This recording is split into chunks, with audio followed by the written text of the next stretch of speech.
عائشہ کی منگنی اس کے چچا زاد سے ہو چکی تھی۔ دونوں ایک دوسرے سے محبت کرتے تھے۔ اس کا منگیتر بیرون ملک چلا گیا اور اسے کہا کہ میرا انتظار کرنا۔ اس کے جاتے ہی عائشہ پورے گاؤں میں بدنام ہو گئی۔ ایک روز یہ جان کر اس کے پیروں سے زمین نکل گئی کہ میری شادی ایک خوشحال گھرانے میں ہوئی تھی۔ شوہر آفیسر تھے اور مجھ سے بہت محبت کرتے تھے۔ غرض زندگی میں کسی شے کی کمی نہ تھی۔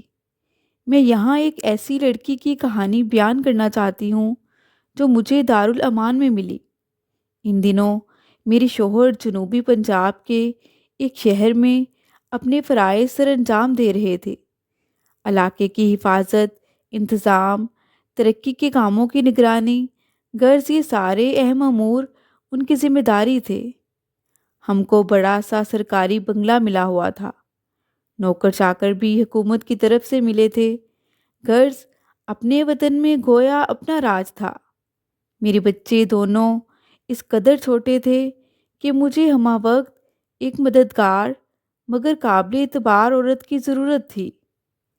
میں چھوٹے چھوٹے دو بچوں کو سنبھالنے سے قاصر تھی۔ آئے دن میرے میاں کے ماتحت افسران کے گھروں میں دعوتوں کا سلسلہ جاری رہتا تھا۔ وہاں جانا بھی لازمی ہوتا کہ یہ ان کی ملازمت کا ایک لازمہ تھا۔ میں لیڈیز کلب کی چیئرپرسن تھی کیونکہ ڈپٹی کمشنر کی بیوی تھی۔ شہر کی سماجی و ثقافتی خواتین کی تقاریب میں شرکت کرنا بھی ضروری ہوتا۔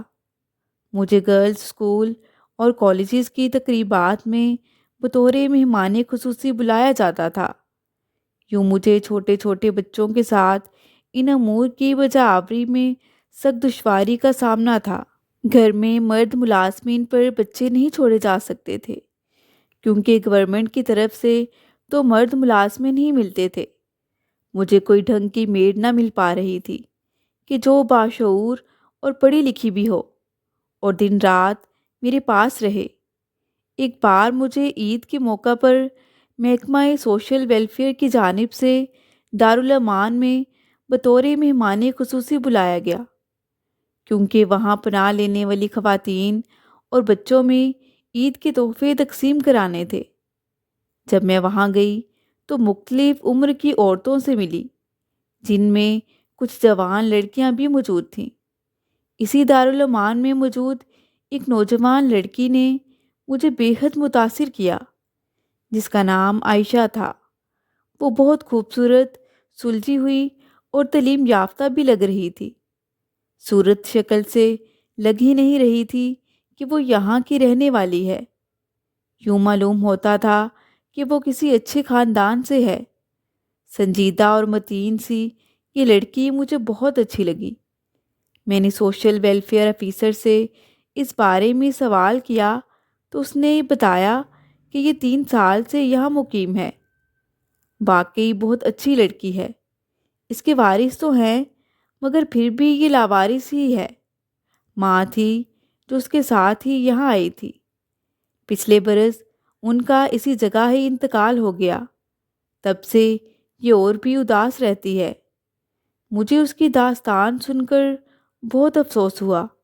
سوچنے لگی وارثوں کے ہوتے ہوئے بھی یہ بیچاری لاوارث ہے۔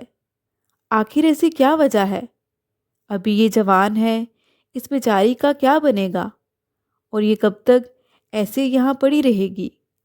گھر آ کر میں نے شوہر سے عائشہ کا تذکرہ کیا تو انہوں نے کہا تمہیں ایک میڈ کی ضرورت ہے۔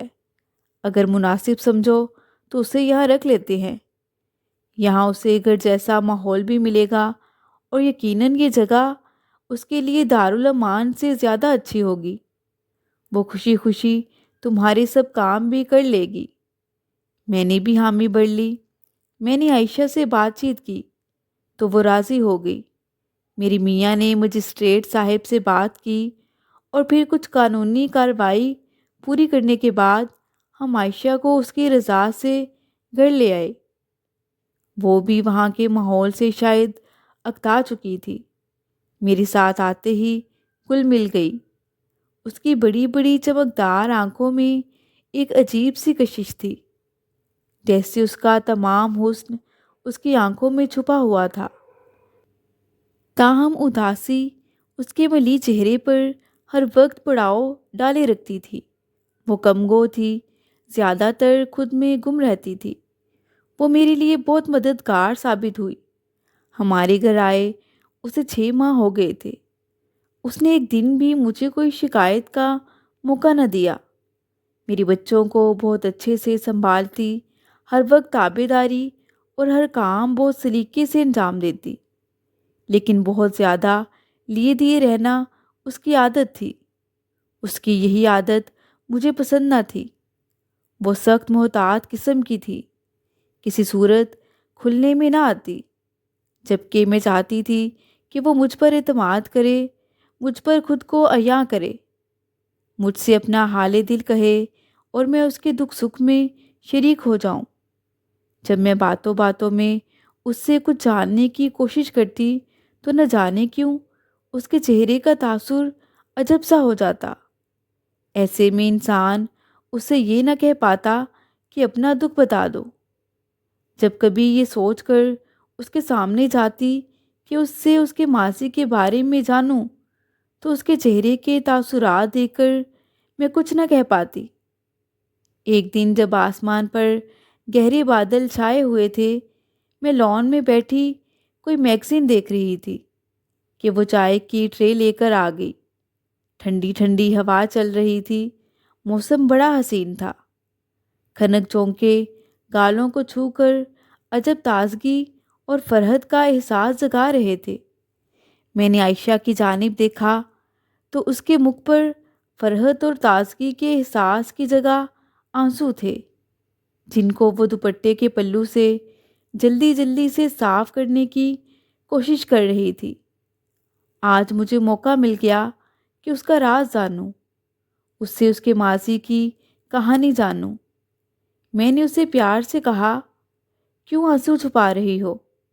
کیا اپنا دکھ مجھے نہ بتاؤ گی؟ ہو سکتا ہے میں تمہارے کسی کام آ سکوں۔ میں نے بڑے پیار سے سامنے پڑی ایک کرسی کی طرف اسے بیٹھنے کا اشارہ کیا۔ چائے کا ایک کپ ٹرے سے اٹھا کر اس کے ہاتھ میں تھما دیا۔ دیکھو، کسی کو اپنا غم بتانے سے جی ہلکا ہو جاتا ہے۔ مجھے اپنی بڑی بہن سمجھ کر اپنے دل کا بوجھ ہلکا کر سکتی ہو۔ وہ ذرا سا ہچکچائی، پھر یوں گویا ہوئی، میرے والد ایک کسان تھے، زمینوں پر محنت ہمارا ورثہ تھا۔ ہمارا خاندان مختلف علاقوں میں بٹا ہوا تھا، ماموں کہیں رہتے تھے تو خالہ کہیں اور۔ میرے والد صاحب جنوبی پنجاب کے ایک گاؤں میں آباد تھے، لیکن ہم شادی بیاہ کے موقعوں پر اپنے رشتہ داروں کے علاقوں میں سفر کرتے رہتے تھے۔ میری پیدائش کے کچھ عرصہ بعد والد صاحب نے کھیتی باڑی کے پیشے کو ترک کر دیا اور نزدیکی شہر میں سکونت اختیار کر لی تاکہ شہر میں رہ کر ان کے بچے پڑھ لکھ سکیں۔ وہ یہاں پر محنت مزدوری کرنے لگے۔ وہ اپنے بچوں کو اعلیٰ تعلیم دلوانا چاہتے تھے۔ میری ماں کو تمام خاندان میں ایک خاص مقام حاصل تھا، کیونکہ وہ سب کے دکھ سکھ میں کام آیا کرتی تھی۔ بہت ہمدرد اور نیک دل عورت تھیں۔ ہمارے خاندان میں رواج تھا کہ لڑکیوں کی شادی برادری میں ہی کرتے تھے۔ جب میں چھٹی میں تھی، میرے ماموں کی بیٹی فاخرہ نئی نویلی بھابھی بن کر ہمارے آنگن میں آئی۔ میں ان دنوں چھوٹی ہی تھی، گھر میں بھابھی کے آ جانے سے چہک اٹھی۔ مجھے وہ بہت پیاری لگتیں اور میں ان کے گرد پروانے کی طرح گھومتی رہتی۔ ہمارا گھر سکون کا گہوارہ تھا۔ پھر جیسے سکون کو کسی کی نظر لگ گئی۔ ایک روز میں اسکول میں تھی کہ آیا نے بتایا، تم جلدی گھر جاؤ، تمہاری چھٹی آئی ہے۔ ہمارے گھر سے رونے کی آوازیں آ رہی ہیں۔ اسی وقت چھٹی کی گھنٹی بھی بج گئی۔ میں دوڑتی ہوئی گھر کی طرف لپکی۔ گھر آ کر پتہ چلا کہ میرے چچا کو گاؤں میں بیل نے ٹکر مار دی ہے اور وہ اس کے سموں سے شدید زخمی ہیں، کیونکہ ٹکر سے جب چچا جان زمین پر گرے تو بیل نے ان کو اپنے پیروں سے رون دیا تھا انہیں جلدی سے شہر کے ہسپتال لائے۔ ہم سب گاؤں چچا کو دیکھنے گئے، مگر ان کی حالت بہت بری تھی۔ جسم سارا کچلا جا چکا تھا۔ بڑا کٹھن وقت تھا۔ چچی اور ان کے دونوں بچے رو رہے تھے۔ وہ باپ کے پلنگ کی پٹی سے لگے کھڑے تھے۔ ہم سب چچا کی زندگی کی دعائیں مانگ رہے تھے۔ ذرا دیر کو چچا ہوش میں آئے۔ سامنے ہی میری امی کھڑی تھی۔ بادقت اس قدر کہہ پائے، بھابھی خدارا میرے بچوں کا خیال رکھنا۔ یہ میرے بچے نہیں بلکہ اب تمہارے ہی بچے ہیں۔ آپ اور بھائی اب ان کو اپنی ذمہ داری سمجھیے گا۔ میں ان کو اللہ کے بعد تمہارے سپرد کر رہا ہوں۔ اتنا کہا کہ ان کی روح قفس انصری سے پرواز کر گئی۔ چچا ہم سے ہمیشہ کے لیے جدا ہو چکے تھے۔ شروع میں کچھ دن رشتہ دار ان کے بیوی بچوں کے ہمراہ رہے، مگر پھر ایک ایک کر کے وہ سب بھی اپنے گھروں کو سدھار گئے کہ آخر انہیں جانا ہی تھا۔ چچی اور ان کے بچے اکیلے رہ گئے کہ جن کی کفالت کرنے والا اب کوئی نہ تھا۔ امی کو دیور کے آخری الفاظ یاد تھے، بلکہ ان کے دل پر ثبت ہو چکے تھے۔ امی ابو اپنی بیوہ بھابھی اور ان کے دونوں بچوں کو شہر اپنے گھر لے آئے، اور پھر وہ لوگ ہمارے گھر میں ہی رہنے لگے۔ امی تو پہلے ہی دوسروں پر مہربان ہوتی تھی، یہ تو پھر اپنے تھے۔ میری ماں اب اپنے بچوں سے زیادہ مرحوم چچا کے بچوں کا خیال کرتی تھیں۔ والد بھی میری ماں کے اس رویے سے کافی خوش تھے۔ یوں ہی دن گزرتے گئے اور ہم باشعور ہو گئے۔ ایک روز جب امی اور چچی ساتھ بیٹھی ساگ بنا رہی تھیں کہ بچوں کی شادی بیاہ کا ذکر چل نکلا۔ چچی نے کہا، دیکھو آپا، اگر تم ریحان کے لیے اپنی بیٹی کا رشتہ دے دو تو گھر کی لڑکی گھر میں ہی رہے گی اور میں بھی ادھر ادھر ڈھولتی نہ پھروں گی۔ اس سے اچھی اور کیا بات ہوگی؟ میری ماں نے جواب دیا، اور چچی کے چہرے پر خوشی کے پھول سے کھل گئے تھے۔ چچی کہنے لگیں، تو پھر ہلکی سی رسم بھی کر لیتے ہیں، منگنی کی چنری عائشہ پر ڈال دیتے ہیں۔ دونوں عورتوں نے صلاح مشورے سے دن طے کیا اور 2-4 رشتہ داروں کو بلوا کر چائے اور مٹھائی کے ڈبوں سے رسم منگنی کر لی۔ میں ان دنوں 9ویں جماعت میں تھی۔ یوں چھوٹی عمر میں میرے سر پر سرخ دوپٹہ ڈالنے والی میری چچی ہی تھی، جو ہمارے گھر ہمارے ساتھ ہی رہتی تھی۔ ان دنوں پتہ بھی نہ تھا کہ اس طرح سرخ دوپٹے اڑانے کی کیا اہمیت ہوتی ہے۔ دن گزرتے گئے، شعور اور بڑھتا گیا۔ اب سبھی مجھے ریحان کی منگ کہتے۔ میں نے میٹرک کر لیا اور کالج میں داخلہ لے لیا، کیونکہ ہمارے اس قصبہ نما شہر میں میٹرک تک سکول تھا۔ مین شہر کا کالج کچھ فاصلے پر تھا۔ پھر مجھے بھی پڑھنے سے کافی خاص لگاؤ تھا۔ میں کالج جانے لگی۔ گھر میں چچا مرحوم کی بیٹی سائرہ سے میرا دل لگا رہتا تھا۔ سارا دن ہم ساتھ ہوتی۔ چھٹی والے دن سارا اور میں دن رات باتیں کرتی، صحن میں بھاگتی دوڑتی اور خوش ہوتی۔ یہ بڑا سنہری زمانہ تھا۔ جب ذرا عقل آئی تو معاشرتی پابندیوں کا احساس جاگا۔ میں بہت سادہ سی لڑکی تھی۔ ریحان سے اب بھی ہنس ہنس کر باتیں کرتی، کیونکہ ہمارا بچپن ایک ساتھ ایک ہی گھر میں گزرا تھا۔ مجھے جیسے لگتا ہی نہ تھا کہ یہ میرا منگیتر ہے تو اس کے ساتھ یوں فری ہو کر باتیں نہیں کرنی چاہیے۔ لیکن میری بھابھی کچھ اور ذہن کی تھی۔ وہ ہر وقت جیسے ٹو میں رہنے لگیں۔ ہماری تو معصوم سی باتیں تھیں، لیکن وہ ہمارے خلاف مواد جمع کر رہی تھیں۔ دراصل ان کو میری بیوہ چچی کا بچوں سمیت ہمارے ساتھ رہنا ناگوار تھا۔ وہ چاہتی تھیں کہ کسی طور ان لوگوں سے نجات ملے۔ آخر وہ میرے بھائی کی توجہ اس جانب مبذول کرانے میں کامیاب ہو گئیں۔ بھائی کے ہر وقت کان بڑھتیں کہ دیکھو اس لڑکی کو، اتنی بڑی ہو گئی ہے، دوپٹہ ٹھیک سے نہیں لیتی، اور اس کا ریحان سے باتیں کرنے کا انداز بہت غلط قسم کا ہے۔ آپ نہیں دیکھ رہے کہ گھر میں کیا ڈرامہ چل رہا ہے؟ یہ سب کچھ بالکل بھی ٹھیک نہیں ہے۔ تمہاری بہن بہت آگے جا رہی ہے۔ آج ناگوار ہے، کل ناقابل برداشت ہوگا۔ تم تب کیا کرو گے جب پانی سر سے گزر جائے گا؟ بھلا کون سا بھائی اپنی بہن کے بارے میں ایسے اندیشے برداشت کر سکتا ہے؟ بھابھی کی مسلسل باتوں سے تنگ آ کر بھائی نے امی پر دباؤ ڈالا کہ چچی کو کہیں وہ اپنے گھر جا کر رہیں۔ اب تو ان کے بچے بڑے ہو گئے ہیں، اب وہ الگ بھی رہ سکتی ہیں۔ دوسرا، عائشہ اور ریحان کا رشتہ پکا ہو چکا ہے، اب ان کا یوں ایک گھر میں ساتھ رہنا بالکل بھی مناسب نہیں۔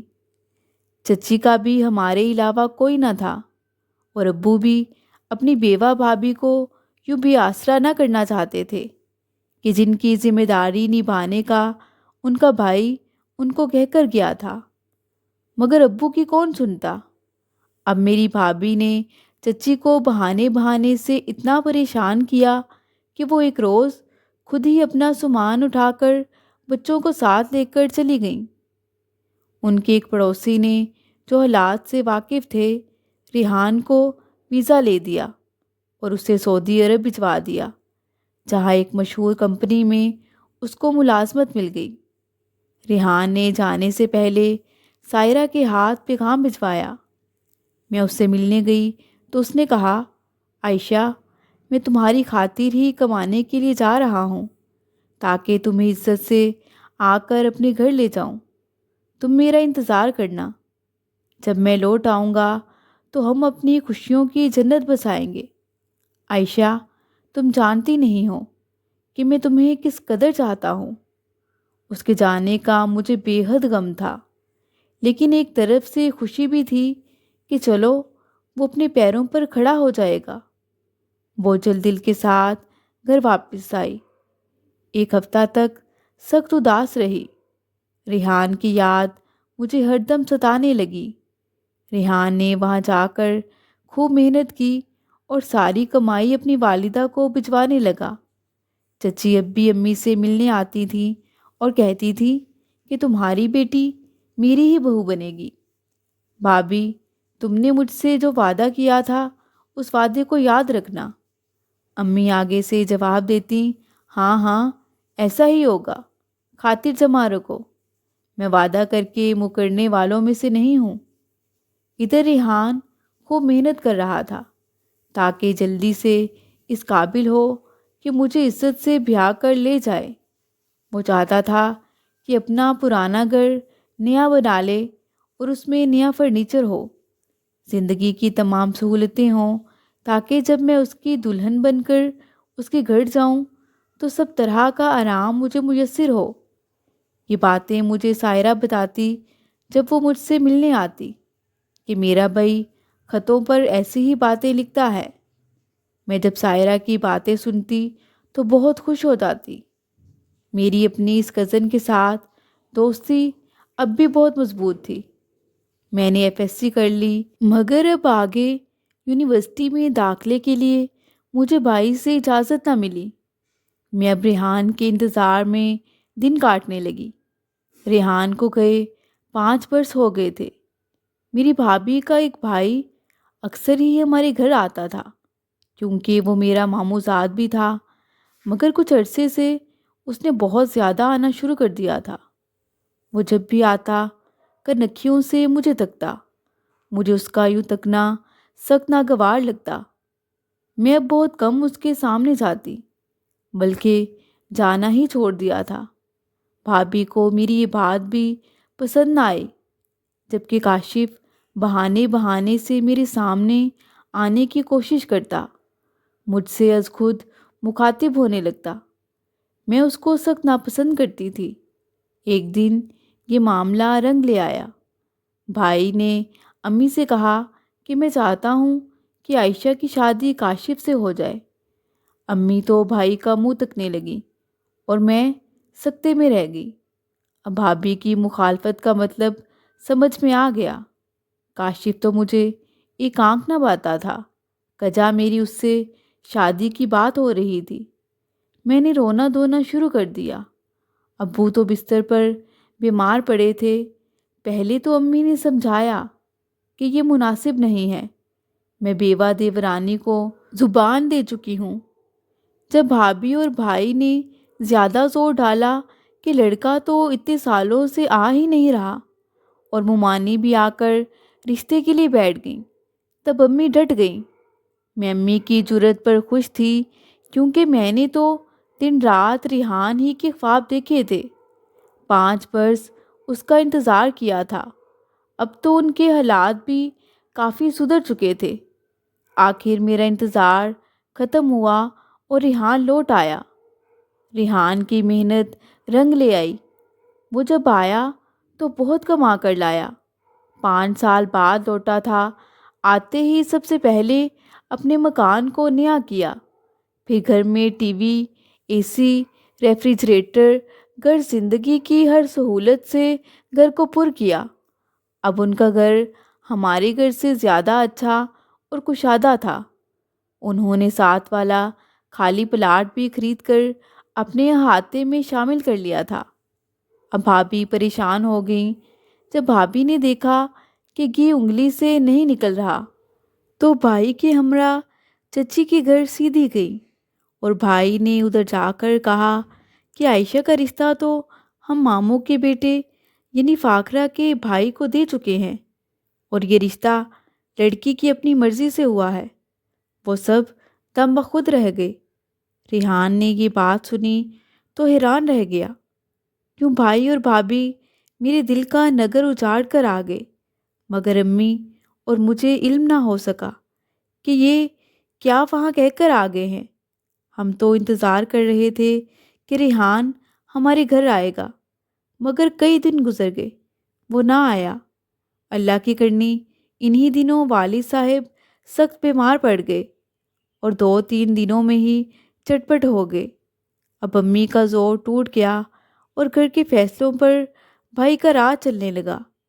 انہوں نے ابو کے چہلم کے بعد امی سے کہہ دیا کہ یا تو عائشہ کی شادی کاشف سے کر دو، نہیں تو اپنی لڑکی لے کر چچی کے گھر چلی جاؤ۔ جب تم نے برے دنوں میں ان کو رکھ لیا تھا، وہ بھی تم کو رکھ ہی لیں گے۔ امی بیٹے کے منہ سے ایسے نازیبا کلمات سن کر بس دنگ ہی تو رہ گئیں۔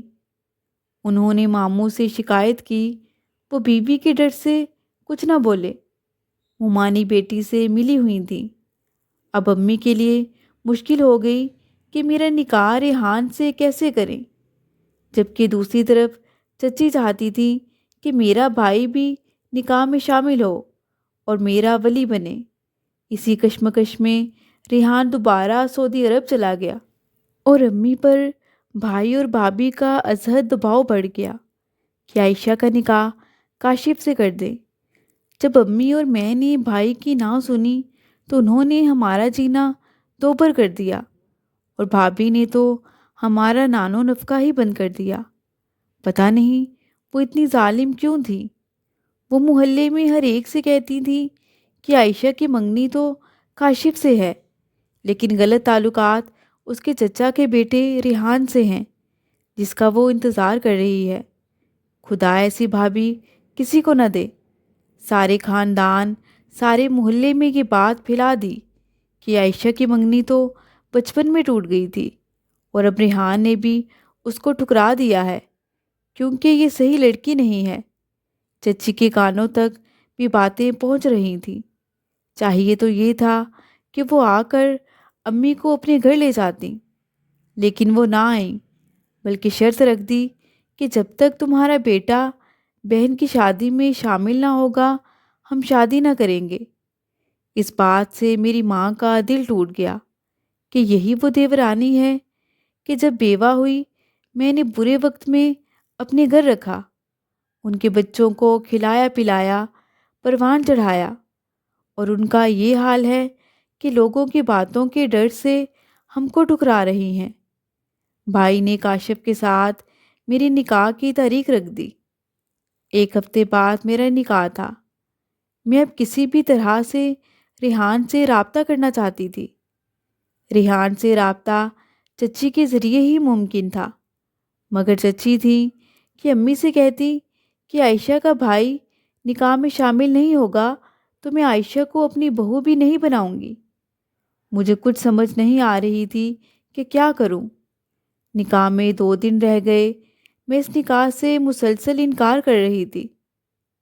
جب بھائی اور بھابھی کی بدسلوکی بھی حد سے بڑھ گئی، انہوں نے امی کو یہاں تک دھمکی دے دی کہ اگر یہ نکاح نہ ہوا تو آپ بھی اپنا کوئی ٹھکانہ دیکھ لیں، عائشہ کے ساتھ میں آپ کو بھی گھر سے نکال دوں گا۔ بیٹے کے منہ سے یہ سب سن کر امی کی آنکھوں سے آنسو بہنے لگے اور پھر وہ سخت پریشان ہو گئیں۔ اگلے دن نکاح تھا اور وہ مجھے لے کر دارالامان آ گئی۔ میرا خیال تھا کہ ریحان آ جائے گا تو وہی ہمارا وسیلہ اور سہارا بنے گا، وہ بھی نہ آیا۔ امی نے بیٹے کی رضامندی کو بھی کھو دیا۔ آخر ان کا دارالامان میں ہی انتقال ہو گیا۔ جب انتقال کی خبر بھائی کو ملی تو وہ آ گئے۔ مرحومہ امی کو تو دفنانے لے گئے، مگر میں بھائی کے ساتھ نہ گئی، کیونکہ مجھے اب ان لوگوں سے نفرت ہو چکی تھی۔ بھائی بھی مجھے لے جانا نہ چاہتے تھے کہ ان کی نظر میں ان کی عزت کا جنازہ نکال کے آئی تھی۔ میں نے فیصلہ کر لیا تھا کہ دارالامان میں رہ کر ہی ریحان کا انتظار کروں گی۔ جب وہ آئے گا اور اسے علم ہوگا کہ میں دارالامان میں ہوں تو وہ مجھے لینے آ جائے گا۔ جب عائشہ نے اپنی کہانی مکمل کر لی تو وہ رو رہی تھی، اس کی ہچکی بن گئی۔ میں نے اسے گلے سے لگایا، تسلی دی اور وعدہ کیا کہ میں خود اس کی چچی کے پاس جاؤں گی، ان کو سمجھاؤں گی، پھر ہم ریحان سے بھی رابطہ کریں گے اور میں تم کو اپنے گھر سے دلہن بنا کر تمہارے کزن کے ساتھ اس کے گھر رخصت کروں گی۔ کچھ دن بعد میں عائشہ کی چچی کے گھر گئی تاکہ ان کو بتا سکوں کہ عائشہ میرے پاس ہے۔ بھائی کے گھر وہ نہیں جانا چاہتی اور ماں اس کی مر چکی ہے۔ مجھے بڑی حیرت ہوئی جب اس کی چچی نے کہا کہ ہم عائشہ کے ساتھ اپنے بیٹے کا رشتہ کرنے سے قاصر ہیں، کیونکہ اس کے بارے میں اس کے بھائی اور بھابھی نے طرح طرح کی باتیں پھیلائی ہیں۔ میرا بیٹا بھی اسی وجہ سے بددل ہو کر واپس چلا گیا ہے۔ وہ بھی اب عائشہ کے ساتھ شادی کرنے پر بالکل تیار نہیں، اور اب ہمارا بھی عائشہ جیسی لڑکی کو بہو بنانے کا کوئی ارادہ نہیں ہے۔ میں اپنے بیٹے کا رشتہ کہیں اور طے کر چکی ہوں۔ اس نے ساتھ ہی اس لڑکی کی تصویر بھی دکھا دی کہ جس کے ساتھ ریحان کا رشتہ طے کیا تھا۔ اس عورت کے منہ سے ایسی بات سن کر میں تو جیسے ششدر رہ گئی کہ جس لڑکے کے لیے عائشہ کی ماں نے گھر چھوڑ کر دارالامان میں رہنا قبول کیا تھا، جس عورت سے وعدہ نبھانے کو اس کی جیٹھانی نے اپنے گھر کو خیر آباد کہہ دیا، وہی آج رشتے سے انکار کر رہی تھی۔ مجھ میں بالکل حوصلہ نہ تھا کہ میں عائشہ کو یہ بات بتاتی، پھر بھی بتانا تو تھا ہی۔ جب اسے حقیقت سے آگاہ کیا، اسے اتنا صدمہ ہوا کہ وہ بیمار پڑ گئی اور پھر جیسے مرتے مرتے ہی بچی۔ بہرحال غم کتنا بھی ہو، آخر انسان جی لیتا ہے۔ اس نے بھی جی لیا۔ میرے روز و شب کے سمجھانے سے بالآخر وہ شادی پر راضی ہو گئی اور میں نے اس کی شادی اپنے ایک کزن سے کرا دی جو کافی مذہبی اور خوشحال کھاتے پیتے لوگ ہیں۔ عائشہ بھی کافی خوبصورت تھی، یوں انہوں نے اسے قبول کر لیا۔ میں نے منان کو عائشہ کے بارے میں جب بتایا تو اس نے کہا کہ میں اللہ کی رضا کے لیے اس لڑکی سے شادی کر کے اسے سہارا دینا چاہتا ہوں کہ جس کا کوئی وارث نہیں۔ تم اس لڑکی کو مجھ سے شادی پر آمادہ کر لو تو میں اسے زندگی کی تمام خوشیاں دوں گا اور وہ اپنے پچھلے سارے دکھ بھول جائے گی۔ اور پھر ایسا ہی ہوا۔ عائشہ کی شادی منان سے ہو گئی۔ اس نے اس لڑکی کو اتنا پیار دیا کہ وہ ماضی کی تلخیوں کو بھلا کر حال کی خوشیوں میں کھو گئی۔ 2 بیٹے ہو گئے اور پھر ایک بیٹی ہو گئی تو وہ اپنی دنیا میں جینے لگی۔ اب تو بھول کر بھی ریحان کو یاد نہیں کرتی۔ کئی بار منان نے کہا کہ چلو اب بھائی اور بھابھی سے صلح کر لو اور ان کو معاف کر دو۔ خونی رشتے جو اتنے قریبی ہوں کم از کم وہ کبھی نہیں ٹوٹنے چاہیے، لیکن وہ نہیں مانی۔ اس نے کہا کہ وہ مرتے دم تک ان سے نہ ملے گی اور نہ ان کی شکل دیکھے گی، جنہوں نے بڑھاپے میں میری ماں کو گھر سے نکالا اور دارالعمان تک پہنچا دیا۔ میرے لیے وہ مر گئے ہیں اور میں ان کے لیے مر گئی۔ وہ آج بھی اپنوں سے ناراض ہے اور ان کا نام تک سننا گوارا نہیں کرتی۔ مزید دلچسپ سچی کہانیوں کے لیے چینل کو سبسکرائب کریں۔